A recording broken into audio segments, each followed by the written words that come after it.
IQ का yes, compose your dream। Hello दोस्तों, कैसे हैं आप लोग। आज करंट अफेयर की क्लास में हम लोग मार्च के महीने के करंट अफेयर को देखेंगे। करंट अफेयर ये बहुत महत्वपूर्ण हो, चाहे यूपीएससी हो, बीपीएससी हो या यूपीपीसीएस हो, सभी एग्जामों के लिए बहुत ही महत्वपूर्ण है। या इसको अच्छे से देखिएगा, इसमें सब राष्ट्रीय करंट अफेयर को शामिल किया गया है। तो अलग अलग सेक्शन के करंट अफेयर हम कराएंगे, चाहे राष्ट्रीय हो, अंतर्राष्ट्रीय हो, इकोनॉमी हो, साइंस टेक हो, इन्वायरमेंट हो, और या फिर खेल कूद या जो भी करंट अफेयर होगा अलग अलग सेक्शन में कराएंगे और मंथली करंट अफेयर कराएंगे। तो आप लोग इसको पूरा देखिएगा, कहीं कोई डाउट होता है तो आप उसको पूछ लीजिएगा। हम लोग शुरू करते हैं सीधे करंट अफेयर क्लास की ओर।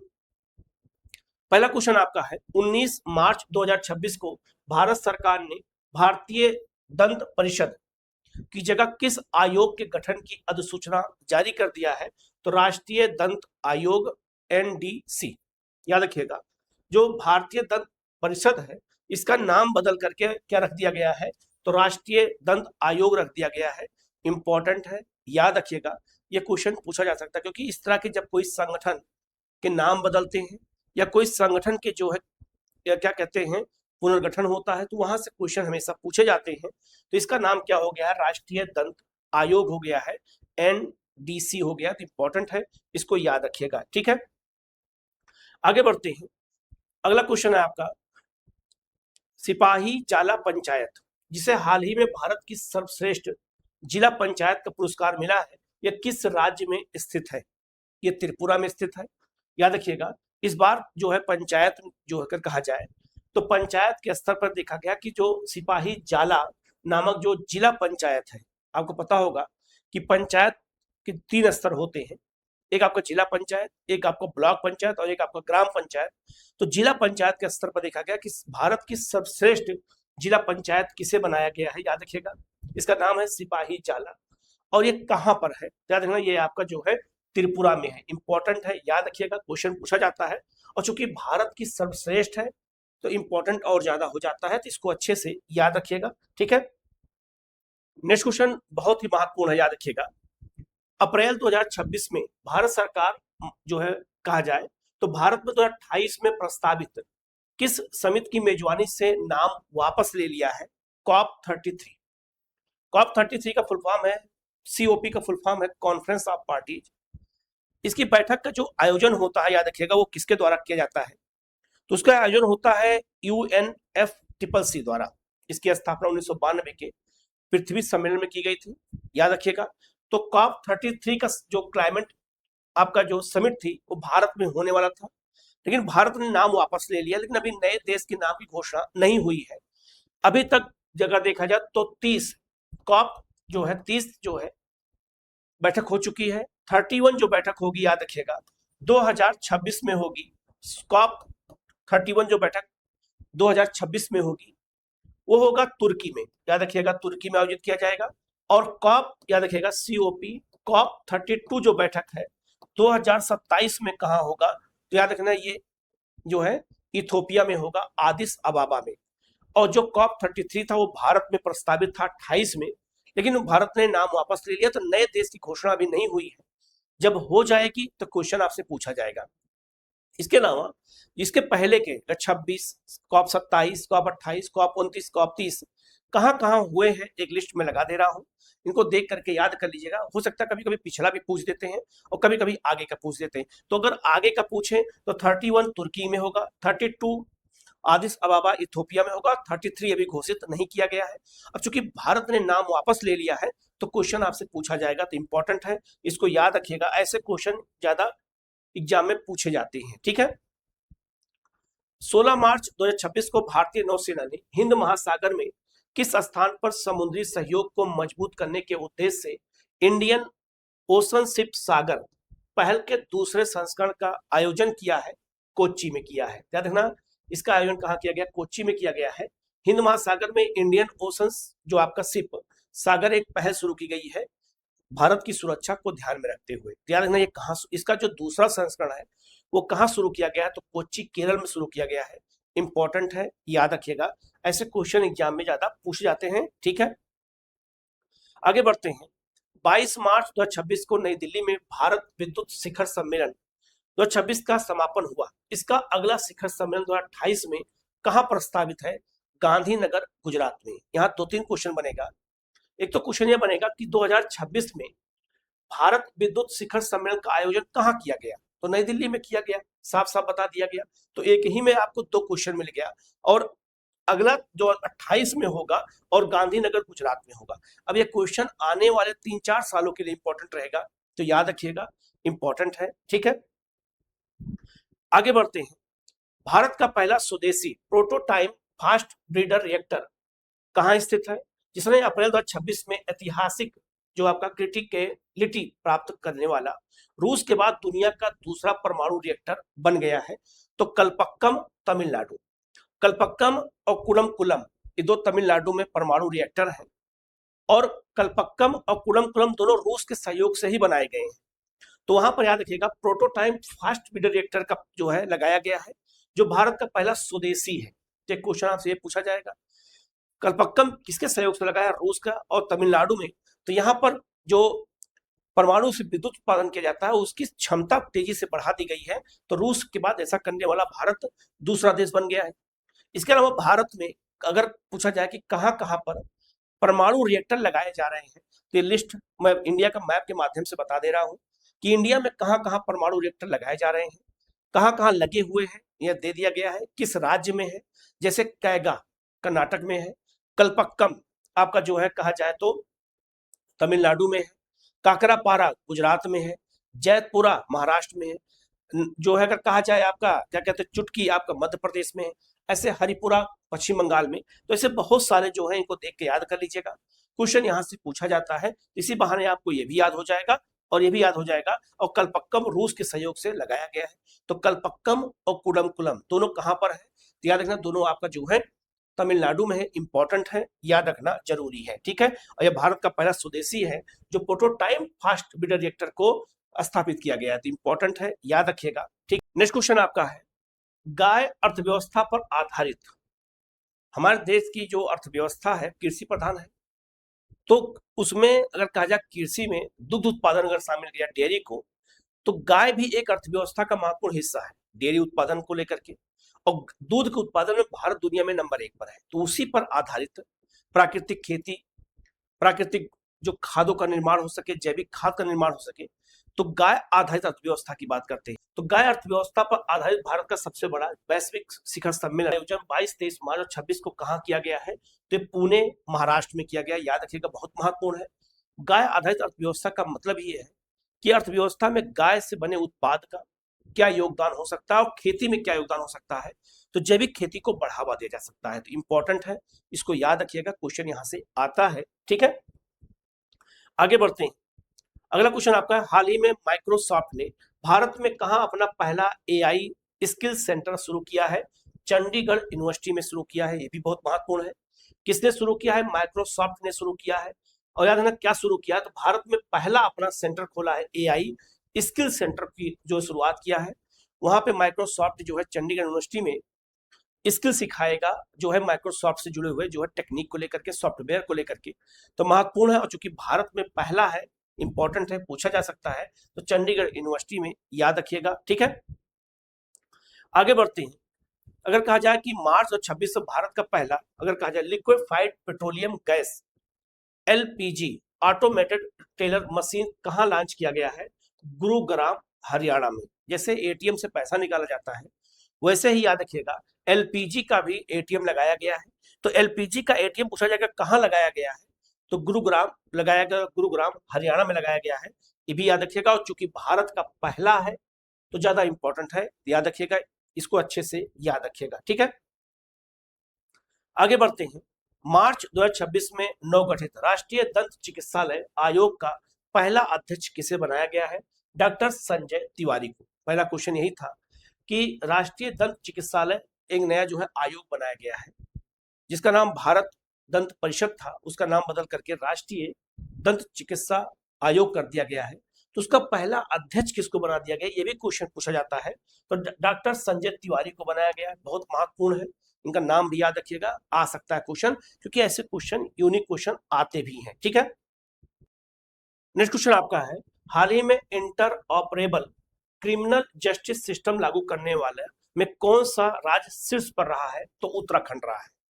उत्तराखंड ने इस व्यवस्था को शुरू किया है, जिसमें अगर इस सिस्टम को कहा जाए तो इसमें जेल, जो आपका फोरेंसिक लैब है, पुलिस है और जो न्याय व्यवस्था है, इन सबको त्वरित लाभ कैसे दिया जा सके, इसका जो है पारदर्शी तरीके से यूज कैसे किया जा सके और डाटा का संकलन कैसे किया जा सके, इसी के ध्यान में रख के शुरू किया गया है। इसको याद रखिएगा। इसका अगर कहा जाए तो वन डेटा वन एंट्री के तहत ये काम करता है। याद रखिएगा। तो इस मामले में शीर्ष राज्य कौन है, तो उत्तराखंड रहा है, याद रखना, ये भी इंपॉर्टेंट है। ऐसे क्वेश्चन ज्यादा पूछे जाते हैं। ठीक है। क्वेश्चन आपका है, हाल ही में 7 ज्वालामुखी चोटियों पर सबसे कम समय में अर्थात 92 दिन 4 घंटा और 45 मिनट में चढ़ाई करने का गिनीज वर्ल्ड रिकॉर्ड बनाया गया, किसके द्वारा? तो आंध्र प्रदेश के भूपति राजू मिस वर्मा द्वारा किया गया है ये काम। इसको याद रखिएगा। वो दुनिया की 7 ज्वालामुखी चोटियों पर चढ़े हैं 92 दिन में, याद रखिएगा, ये भी इंपॉर्टेंट है। और सबसे युवा है, ये भी याद रखिएगा। इसलिए क्वेश्चन आपसे पूछा जा सकता है, क्योंकि इस तरह के जब कोई कारनामा कहीं करता है तो अक्सर जो सिविल सर्विस में ऐसे क्वेश्चन पूछे जाते हैं, उनका नाम पूछा जाता है, तो इनका नाम याद रखिएगा। और कभी कभी ये भी पूछ दिया जाता है वो कहाँ के रहने वाले हैं, तो आंध्र प्रदेश के रहने वाले हैं, ये भी याद रखिएगा। ठीक है। हाल ही में भारत और इंडोनेशिया ने किस मंदिर कॉम्प्लेक्स की मरम्मत के लिए समझौता किया है? कहा जाए तो इंडोनेशिया में भारतीय संस्कृति बहुत ज्यादा पाई जाती है। रामायण महाभारत से जुड़े हुए बहुत सारे मंदिर वहां पाए जाते हैं। रामायण और महाभारत के वहां पर जो है मंचन वहां पे होता है, तो वहां पर याद रखिएगा हिंदू धर्म के बहुत सारे मंदिर सुमात्रा और जावा पाए जाते हैं, क्योंकि वहां पर चोल वंश का राज भी किसी समय में था। तो वहां का जो एक मंदिर है उनका नाम है ब्रह्मावन मंदिर। ये इंडोनेशिया के दक्षिणी जावा पर स्थित है। और इस मंदिर की मरम्मत कराने का काम जो है किया गया है, तो भारत और किसके बीच में? इंडोनेशिया के बीच में किया जा रहा है कि इसकी मरम्मत कराई जाए और इसको एक आधुनिक रूप दिया जाए। तो पूछा जा सकता है कि मंदिर कहाँ पर है, चर्चा में रहा है, तो जावा द्वीप है, इंडोनेशिया का द्वीप है, इंपॉर्टेंट है, ये भी याद रखना। इस तरह की जब कोई कल्चरल समझौता होता है तो वहां से भी क्वेश्चन एग्जाम में पूछे जाते हैं। ठीक है। जलवायु कार्यवाही और ग्रीन फाइनेंस की दिशा में महत्वपूर्ण कदम के रूप में प्रकृति 2026 शिखर सम्मेलन का 19 से 22 मार्च के बीच में कहाँ आयोजन किया गया? तो नई दिल्ली में किया गया है। प्रकृति 2026 शिखर सम्मेलन का आयोजन किया गया है, किसके लिए? तो जलवायु कार्यवाही के लिए और ग्रीन फाइनेंस की दिशा में आगे बढ़ने के लिए किया गया है। बहुत महत्वपूर्ण है और प्रकृति 2026 शिखर सम्मेलन है और पर्यावरण जुड़े हुए कोई भी प्रोटोकॉल हो, कोई भी सम्मेलन हो, जब यहाँ से क्वेश्चन पूछा जाता है तो एग्जाम में ज्यादा आता है, तो इसको याद रखिएगा। बहुत इंपॉर्टेंट है, ये नई दिल्ली में हुआ है, याद रखिएगा। अपने आप में बहुत महत्वपूर्ण क्वेश्चन है। कोई भी सम्मेलन जब कहीं होता है तो क्वेश्चन ज्यादा पूछे भी जाते हैं। ठीक है। नेक्स्ट क्वेश्चन आपका है, ब्लू इकोनॉमी 2.0 नीति के तहत भारत ने 2026 तक अपने कितने तटीय जिलों को क्लाइमेट रेजिलिएंट जलवायु लचीलापन बनाने का लक्ष्य रखा है? 75 तटीय जिलों को लक्ष्य रखा गया है भारत के। तो भारत की जो 9 राज्य हैं, जो उनके तटीय राज्य हैं, वहां पर जो है याद रखिएगा जलवायु लचीलापन स्थापित किया जाएगा। तो ब्लू इकोनॉमिक के तहत क्या करना है, याद रखिएगा, इसमें मछली उत्पादन को बढ़ावा देना है और याद रखना जो जलीय कृषि हो सके उसको बढ़ावा दिया जा सके, जिससे जलवायु लचीलापन स्थापित किया जा सके। इसीलिए 75 जिलों को चुना गया है। इसको याद रखिएगा, ये इंपॉर्टेंट है, पूछा जा सकता है। ठीक है। इसको इस डाटा को याद रखिएगा। अगला क्वेश्चन है, मार्च 2026 में राष्ट्रीय जैव विविधता प्राधिकरण ने आक्रामक विदेशी प्रजातियों से निपटने के लिए किसकी अध्यक्षता में विशेषज्ञ समिति का गठन किया है? धनंजय मोहन की अध्यक्षता में। पर्यावरण से जुड़े हुए अगर कोई समिति बनाई जाती है तो वहां से क्वेश्चन बहुत ज्यादा पूछा जाता है। जैसे गाडगिल समिति पश्चिमी घाट के लिए बनाया गया था, तो आने वाले जो है लगभग 10 साल से वो एग्जाम में पूछा जा रहा है। उसी तरीके से याद रखिएगा राष्ट्रीय जैव विविधता प्राधिकरण, याद रखिएगा, इसने जो है किस समिति गठन किया है? खास करके जो है धनंजय मोहन की अध्यक्षता में एक जो है विशेषज्ञ समिति बनाया है, किसके लिए? विदेशी प्रजातियों से निपटने के लिए। चाहे वो विदेशी प्रजातियां पौधों की हो, चाहे विदेशी प्रजातियां किसी जानवर की हो, उनके आने से जो स्थानीय जातियां होती है वो नष्ट हो जाती हैं, उनके सामने अस्तित्व का खतरा हो जाता है और उनके प्राकृतिक और जो आवास होता है वो नष्ट होता है। तो विदेशी जातियां चाहे खरपतवार की हो और चाहे किसी जीव जंतु की हो, वो हमेशा स्थानीय जंतुओं को नुकसान पहुंचाती हैं, याद रखिएगा। और दूसरा, राष्ट्रीय जैव विविधता प्राधिकरण, इसका जो मुख्यालय कहाँ है? चेन्नई में है। और राष्ट्रीय जैव विविधता अगर कहा जाए अधिनियम का पास किया गया था 2002 में पास किया गया था, ये भी याद रखिएगा, ये भी इंपॉर्टेंट है। और जलवायु परिवर्तन जुड़े हुए कौन कौन से अधिनियम या जलवायु से या पर्यावरण जुड़े हुए कौन कौन से अधिनियम अभी तक भारत सरकार ने पास किया है, ये मैं पूरी लिस्ट लगा दे रहा हूँ, इसको देख करके याद कर लीजिएगा। ये भी क्वेश्चन पूछा जाता है। जैसे पर्यावरण संरक्षण अधिनियम का पास किया गया 1986 में पास किया गया, ऐसे क्वेश्चन पूछे जाते हैं। जैव विविधता अधिनियम 2002 में पास किया गया, तो इनको भी देख लीजिएगा, ये भी इंपॉर्टेंट है, क्वेश्चन पूछे जाते, तो गलती आप लोगों से ना होने पाए, ठीक है। मार्च 2026 को सूचना और प्रसारण मंत्री अश्विनी वैष्णव ने नई दिल्ली में किन 3 एआई कौशल पहल की शुरुआत किया है, याद रखिएगा, सूचना और प्रसारण मंत्रालय द्वारा शुरू किया गया है। एक तो क्वेश्चन ये पूछा जाएगा, कभी कभी क्वेश्चन ये भी पूछ देते हैं कि किसने शुरू किया है, याद मंत्री है अश्विनी वैष्णव ने शुरू किया है। 3 एआई कौशल पहल कौन शुरू की गई है, एआई स्किल इनिशिएटिव कौन सा शुरू किया गया है अगर कहा जाए, तो एक आपका है माई वेब्स नंबर 1, और एक आपका है इन बिल्ट टीवी ट्यूनर, और एक आपका एडवांस इलेक्ट्रॉनिक प्रोग्राम गाइड। ये 3 एआई कौशल पहल शुरू किया गया है। पूछा जाएगा किसके द्वारा शुरू किया गया है, तो सूचना और प्रसारण मंत्रालय द्वारा शुरू किया गया, इंपॉर्टेंट है, ये भी याद रखिएगा, ठीक है। अगला क्वेश्चन आपका है डीआरडीओ, याद रखिएगा डीआरडीओ का मुख्यालय नई दिल्ली में। डीआरडीओ भारत में जितनी भी मिसाइलें सेना की होती हैं उनको बनाने का काम डीआरडीओ ही करता है, मुख्यालय नई दिल्ली में है। डीआरडीओ ने मार्च 2026 में स्वदेशी लंबी दूरी की एयर डिफेंस सिस्टम प्रोजेक्ट का पहला सफल विकास परीक्षण पूरा किया। इस प्रोजेक्ट को नाम क्या दिया गया है, प्रोजेक्ट कुसा नाम दिया गया है, याद रखिएगा।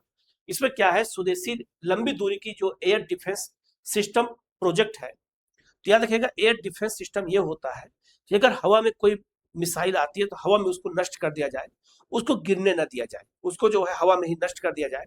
उसी को लेकर के डीआरडीओ लगातार अलग अलग रिसर्च करता रहता है। तो उसी के संदर्भ में उसने जो प्रोजेक्ट शुरू किया है, प्रोजेक्ट जो है कुछ शुरू किया गया है, याद रखिएगा कुसा, इंपॉर्टेंट है, गलती मत करिएगा, ऐसे क्वेश्चन एग्जाम में ज्यादा पूछे जाते हैं, ठीक है। और डीआरडीओ ने शुरू किया है, और डीआरडीओ याद रखिएगा भारत में रिसर्च के लिए सबसे बड़ी संस्था है, खास करके सुरक्षा और रक्षा से जुड़े हुए उत्पादों के लिए, मिसाइलों के लिए, इन सब के लिए, ठीक है। महाराष्ट्र सरकार द्वारा हाल ही में भारत की पहली एआई संचालित कौशल जनगणना किस नाम से लॉन्च की गई है, सक्षम कौशल जनगणना। सक्षम कौशल जनगणना एआई आधारित है। जनगणना कराने का ये काम पहली बार किसी राज्य ने किया है, तो महाराष्ट्र ने किया है। याद रखना महाराष्ट्र सरकार ने निर्णय लिया है, इंपॉर्टेंट है। और स्किल जो है जनगणना कराई जाएगी, इंपॉर्टेंट है, और उसका नाम याद रखिएगा जरूर, और किस राज्य ने लॉन्च किया है, यही सब क्वेश्चन एग्जाम में पूछे जाते हैं, तो इसको अच्छे से देख करके याद कर लीजिएगा। अगला आपका है मार्च 2026 में भारत ने किस देश के साथ कहा जाए तो मोबिलिटी और आपका माइग्रेशन पार्टनरशिप समझौता किया है, फिनलैंड के साथ किया है। फिनलैंड एक यूरोपीय देश है, नॉर्डिक या स्कैंडिनेवियन देश है, और याद रखना फिनलैंड झीलों का देश कहा जाता है, यहाँ पे 1,80,000 से ज्यादा झीलें हैं। उस देश के साथ हमने समझौता किया है, और समझौते का नाम भी याद रखना मोबिलिटी और जो कहा जाए तो माइग्रेशन पार्टनरशिप समझौता हुआ है भारत और फिनलैंड के बीच में। तो ऐसे जो इंपॉर्टेंट समझौते होते हैं, यहां से भी क्वेश्चन पूछे जाते हैं, तो इसको अच्छे से देख करके याद कर लीजिएगा, क्वेश्चन अगर आए तो आपका गलत ना होने पाए, ठीक है। 10 मार्च 2026 को हुई केंद्रीय कैबिनेट की बैठक में जल जीवन मिशन 2.0 को मंजूरी प्रदान कर हर घर नल जल योजना को कब तक बढ़ाने की घोषणा की है, 2028 तक। 2026 तक लक्ष्य रखा गया था कि भारत के हर घर को नल से जोड़ दिया जाएगा, लेकिन उस लक्ष्य को प्राप्त करने में थोड़ा डिले हो गया, तो उस लक्ष्य को 2 साल के लिए और बढ़ा दिया गया। अब 2028 तक इसको पूरा करना है। तो जो लक्ष्य रखे गए हैं 28 तक पूरा करने के लिए, 30 तक पूरा करने के लिए, 35 तक पूरा करने के लिए, उनको जरूर याद रखिएगा, वो आने वाले भी सभी एग्जामों के लिए महत्वपूर्ण है, तो इसको अच्छे से याद रखिएगा, क्वेश्चन अगर आए तो आपका गलत ना होने पाए, ठीक है।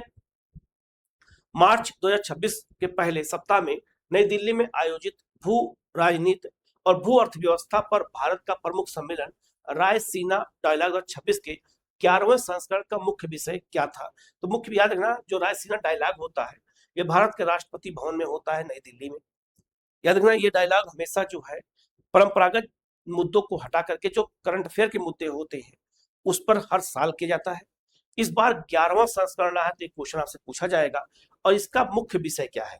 मुख्य विषय हमेशा क्वेश्चन आया हुआ है, रायसीना डायलॉग से आया हुआ है, इंपॉर्टेंट है, और रायसीना हिल्स पर ही राष्ट्रपति भवन स्थित है।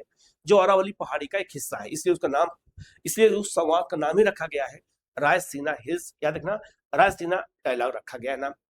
कहा जाए तो इसका जो है विषय क्या है, संस्कार, अभिकथन, सामंजस्य और उन्नति। इंपॉर्टेंट है, इसको याद रखिएगा। ये चारों शब्द इस बार के जो है रायसीना डायलॉग के क्या रहे हैं, मुख्य विषय रहे हैं, इंपॉर्टेंट है।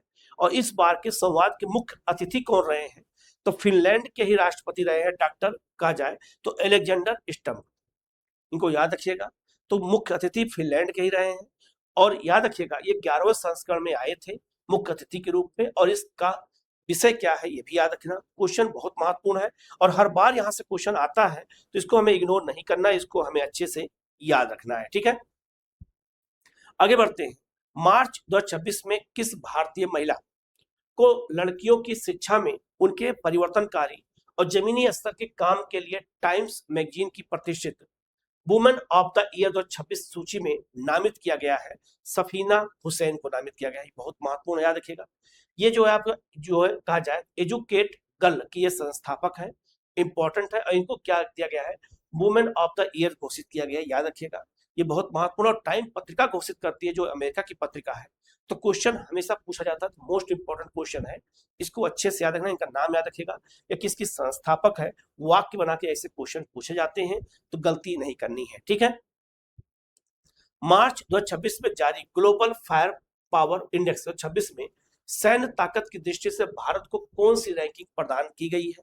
तो भारत क्या है, चौथी रैंकिंग प्रदान की गई है। और स्कोर कितना है भारत का, 0.1346। कभी कभी ये स्कोर भी पूछ दिया जाता है। अब याद रखिएगा, ये पूछा जाएगा कि ये रिपोर्ट कौन जारी किया है, तो ग्लोबल फायर पावर ने जारी किया है। ग्लोबल फायर पावर जो लिस्ट जारी किया है, इंडेक्स जारी किया है, उसमें दुनिया की सबसे शक्तिशाली सेना को शामिल किया है और बताया है कि कहा जाए तो सबसे पावरफुल सैन्य ताकत किसके पास है, तो वो अमेरिका के पास है। नंबर 1 पर अमेरिका है, नंबर 2 पर रूस है, नंबर 3 पर चीन है और नंबर 4 पर भारत हो गया है। तो सैन्य ताकत में भारत का चौथा स्थान है। पहला अमेरिका, दूसरा रूस और तीसरा चीन का है। याद रखिएगा, चारों के क्रम भी पूछे जा सकते हैं, भारत का स्थान पूछा जा सकता है, ये रिपोर्ट कौन जारी करता है ये पूछा जा सकता है, भारत का स्कोर कितना है ये पूछा जा सकता है। तो इस तरह से हमें इसको पूरा अच्छे से याद रखना है। क्वेश्चन अगर आए तो हमारा गलत ना हो, हम इसको हर तरीके से याद करने का प्रयास करेंगे, ठीक है। आगे बढ़ते हैं। फरवरी 2026 में किस राज्य ने खुद को नक्सलवाद मुक्त घोषित किया है?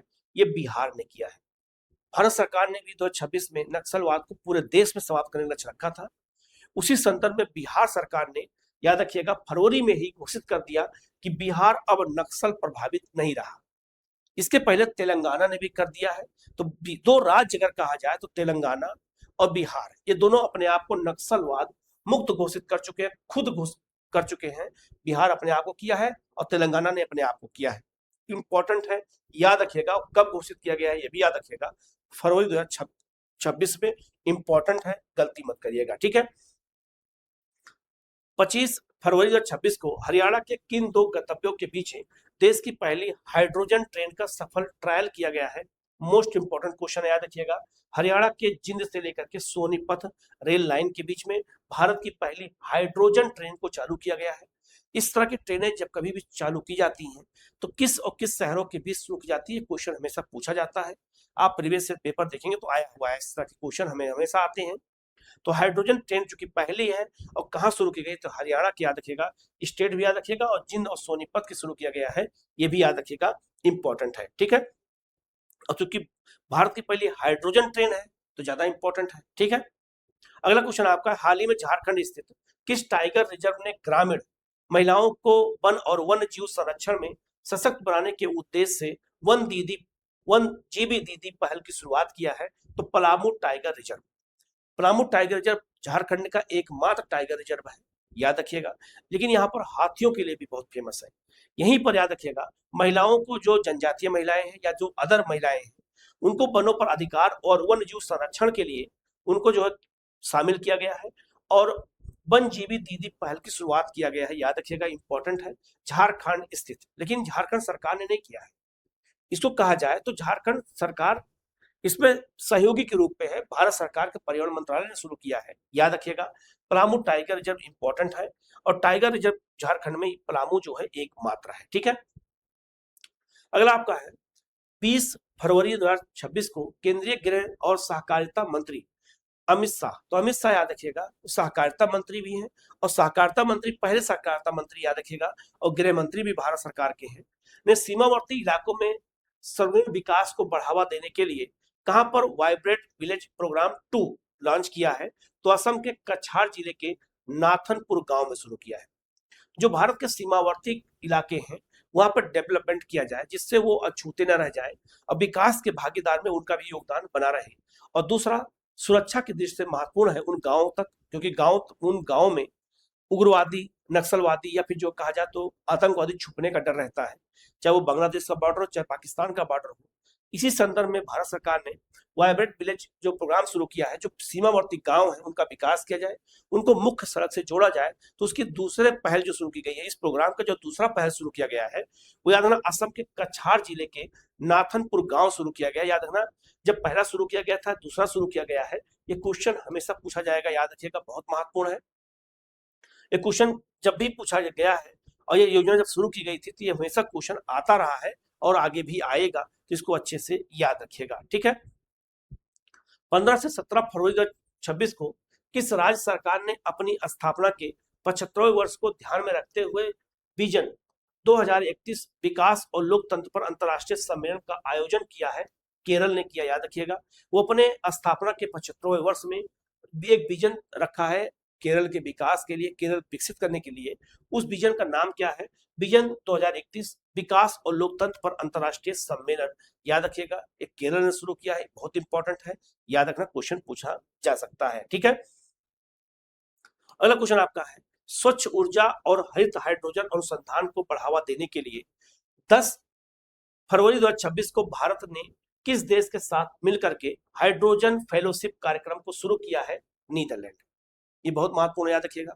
नीदरलैंड के साथ भारत ने, पूछा जाएगा किस प्रोग्राम की शुरुआत किया है, तो हाइड्रोजन फेलोशिप कार्यक्रम की शुरुआत नीदरलैंड और भारत सरकार ने किया है हरित हाइड्रोजन और स्वच्छ ऊर्जा को प्राप्त करने के लिए। क्योंकि आने वाला जो भविष्य है, अगर हार्मुज जैसे ईरान और अमेरिका जैसे तनाव लगातार और बढ़ते रहे और पेट्रोलियम जैसे देश अगर ऐसे ही विवादों में रहेंगे, तो आने वाले समय में स्वच्छ ऊर्जा की ओर भारत सरकार को या दुनिया के देशों को बढ़ना पड़ेगा और पेट्रोलियम और डीजल से निर्भरता को कम करना पड़ेगा। ये बात याद रखिएगा।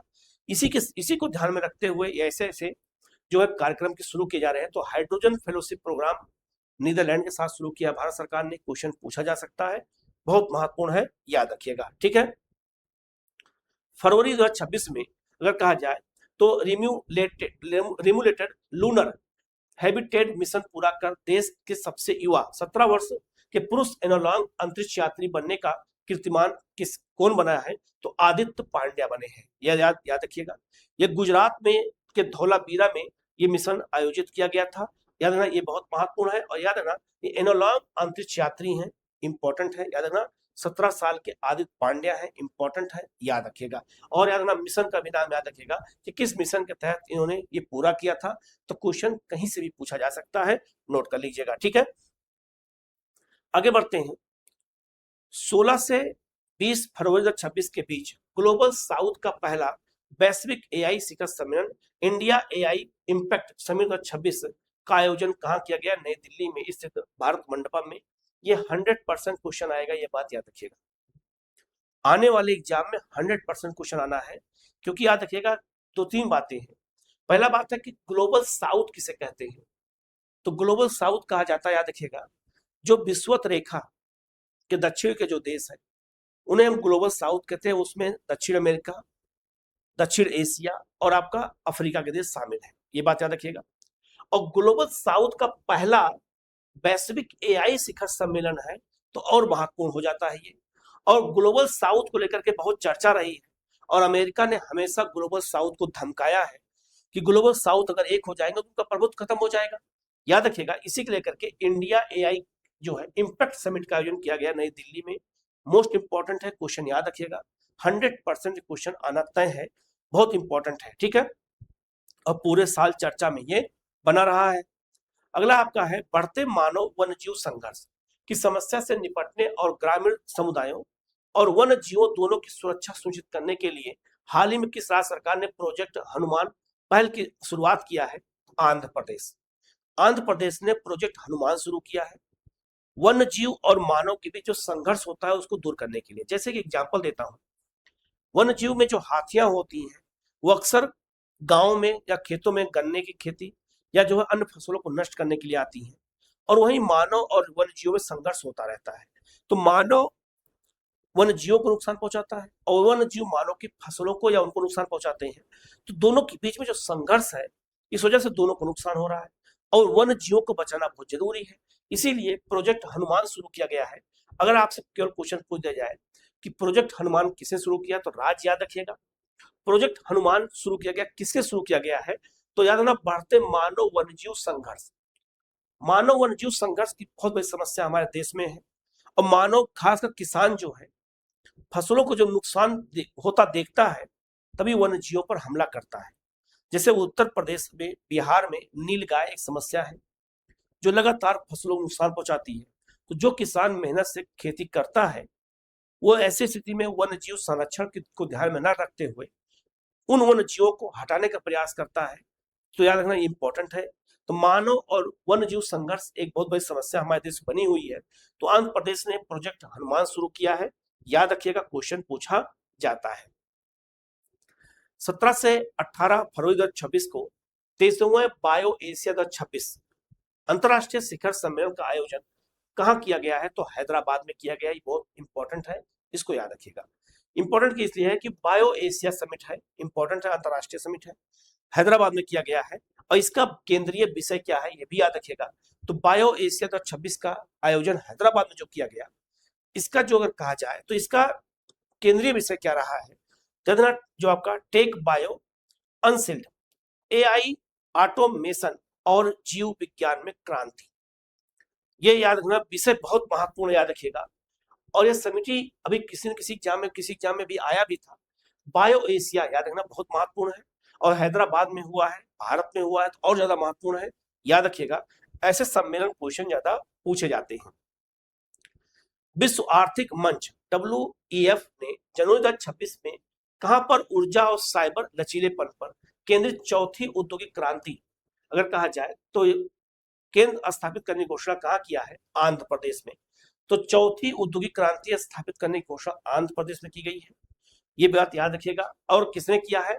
तो विश्व आर्थिक मंच ने किया है, ये इंपॉर्टेंट है, क्वेश्चन पूछा जाता है।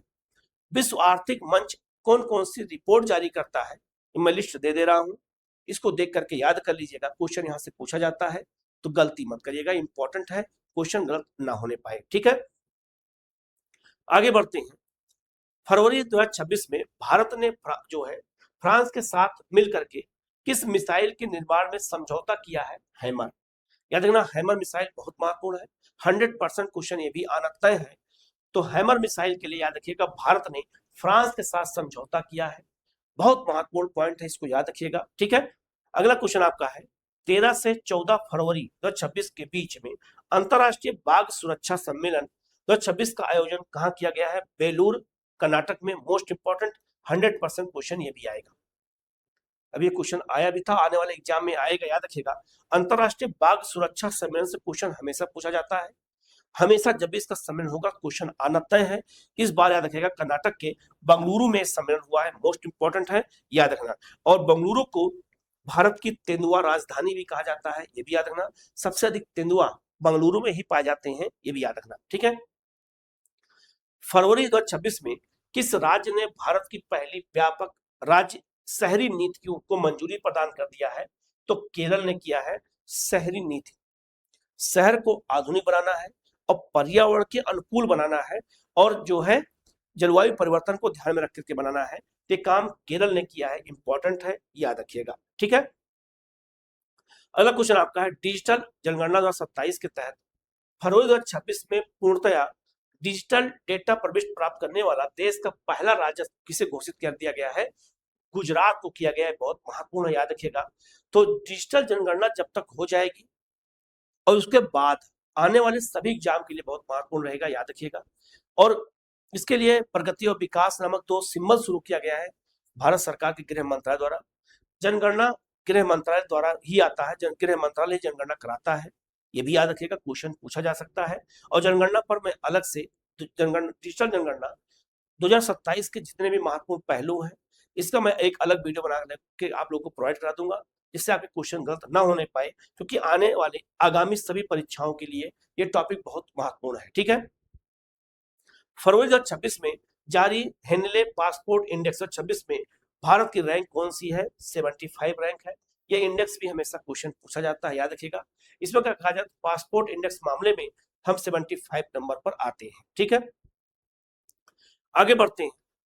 20 फरवरी 2026 को नई दिल्ली में आयोजित एआई इम्पैक्ट समिट 2026 के दौरान भारत अमेरिका की किस पहल पर हस्ताक्षर कर उसमें शामिल हुआ है?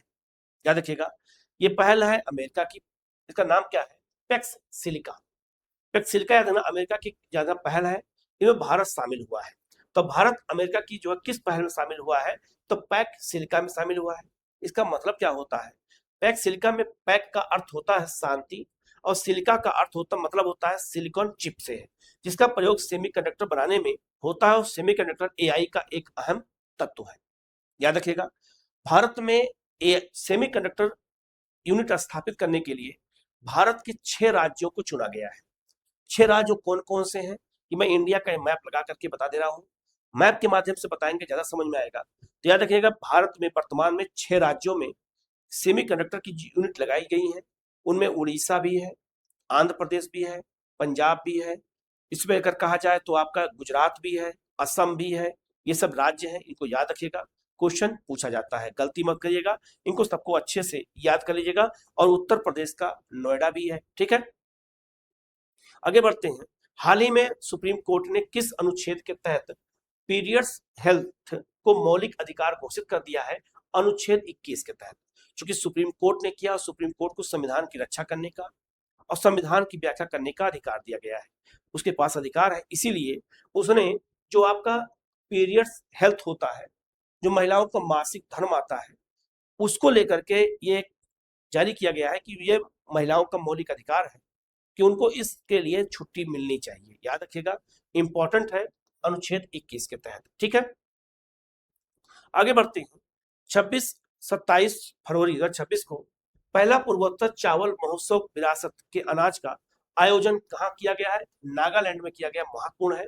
अब चूंकि भारत का पहला पूर्वोत्तर चावल के लिए यह सम्मेलन बुलाया गया था, और कहाँ बुलाया गया था? नागालैंड में, इंपॉर्टेंट है, ये भी याद रखिएगा। ठीक है, आगे बढ़ते हैं। फरवरी 2026 में किस राज्य की बेला ग्राम पंचायत भारत की पहली नेट जीरो पंचायत बन गई है? भंडारा जिला, महाराष्ट्र। भंडारा जिला महाराष्ट्र में है, वहां की याद है ना, बेला ग्राम पंचायत को क्या घोषित कर दिया गया है? भारत की पहली नेट जीरो पंचायत घोषित किया गया है। मोस्ट इंपॉर्टेंट है, याद रखिएगा, इस तरह के यूनिक क्वेश्चन ज्यादा पूछे जाते हैं, गलती मत करिएगा। महाराष्ट्र के भंडारा जिले में बेला ग्राम पंचायत स्थित है। ठीक है, महाराष्ट्र का वह गांव जिसने 5 फरवरी 2026 को खुद को भारत का पहला जाति मुक्त कास्ट फ्री गांव घोषित कर दिया है, तो याद रखना, सौदला गांव अहमदनगर अहिल्याबाई नगर। पहले इसका नाम अहमदनगर था, अहमदनगर का नाम बदल करके अहिल्याबाई हो गया, और जब हम मुगल काल पढ़ते हैं तो अहमदनगर हमेशा आता है। बहमनी साम्राज्य में अहमदनगर एक अलग राज्य था, इसका नाम अहिल्याबाई नगर कर दिया गया है। वहां का याद रखना, सौदला गांव अब जाति मुक्त हो चुका है, वहां जाति मुक्त गांव घोषित कर दिया गया है। और चूंकि महाराष्ट्र का पहला है, और चूंकि भारत का भी पहला है, तो इंपॉर्टेंट है, याद रखिएगा। क्वेश्चन पूछा जा सकता है, ऐसे क्वेश्चन ज्यादा आते भी हैं। राष्ट्रपति भवन में गुलामी की प्रतीक ब्रिटिश वास्तुकार एडमिन लुटियंस की मूर्ति के स्थान पर किस भारतीय स्वतंत्रता सेनानी की मूर्ति का अनावरण किया गया है? और अनावरण किसने किया? राष्ट्रपति द्रौपदी मुर्मू ने किया है। तो श्री राजगोपालाचारी। श्री राजगोपालाचारी भारत के पहले और अंतिम भारतीय गवर्नर जनरल थे, याद रखना, उन्हीं के लिए ये मूर्ति स्थापित की गई है। और जो भारत का राष्ट्रपति भवन है, याद रखना, उसका जो डिजाइन किया था, संसद भवन का जो पुराना संसद भवन था, उसका जो डिजाइन किया गया था, याद रखना, ये एडमिन आपका लुटियंस द्वारा किया गया था, याद रखिएगा, बहुत महत्वपूर्ण है, गलती मत करिएगा। ठीक है, आगे बढ़ते हैं। नागरिकता संशोधन अधिनियम सीएए के तहत भारतीय नागरिकता प्राप्त करने वाली भारत की पहली घोषित विदेशी कौन बनी गई है? दीपाली दास। दीपाली दास बांग्लादेश से आई थी। इनको जो है नया कानून जो आया था भारत नागरिकता संशोधन अधिनियम CAA के तहत, ये इन्हें पहली विदेशी इन्हें नागरिकता भारत की दे दी गई है, दीपाली दास को। उनको याद रखिएगा, ये भी क्वेश्चन आपसे पूछा जा सकता है। ठीक है, भारत का पहला और दुनिया का सबसे बड़ा हरित अमोनिया संयंत्र की नींव 17 जनवरी 2026 को कहां पर रखी गई थी? काकीनाडा, आंध्र प्रदेश में। काकीनाडा आंध्र प्रदेश में, याद रखना, भारत का पहला और दुनिया का सबसे बड़ा हरित अमोनिया संयंत्र लगाया गया है काकीनाडा आंध्र प्रदेश में। बहुत महत्वपूर्ण क्वेश्चन है, यूनिक क्वेश्चन है, याद रखिएगा। क्वेश्चन अगर आए तो आपको गलत ना होने पाए। ठीक है, इंपॉर्टेंट है, याद रखना जरूरी है। नीति आयोग ने 26 फरवरी 2026 को कहां पर अटल नवाचार मिशन 2.0 के तहत भारत का पहला राज्य नवाचार मिशन लॉन्च किया है? त्रिपुरा में लॉन्च किया गया। ये भी बहुत महत्वपूर्ण है। अब चूंकि नीति आयोग ने लॉन्च किया है और ज्यादा महत्वपूर्ण है, और अटल नवाचार मिशन नीति आयोग का ही मिशन है, ये भी याद रखिएगा। नीति आयोग कौन कौन सी रिपोर्ट जारी करता है, ये भी याद रखना जरूरी है। तो नीति आयोग की कौन कौन सी रिपोर्ट है, मैं यहाँ रिपोर्ट को लगा दे रहा हूँ, इनको देख करके याद कर लीजिएगा कि कौन कौन सी रिपोर्ट नीति आयोग जारी करता है।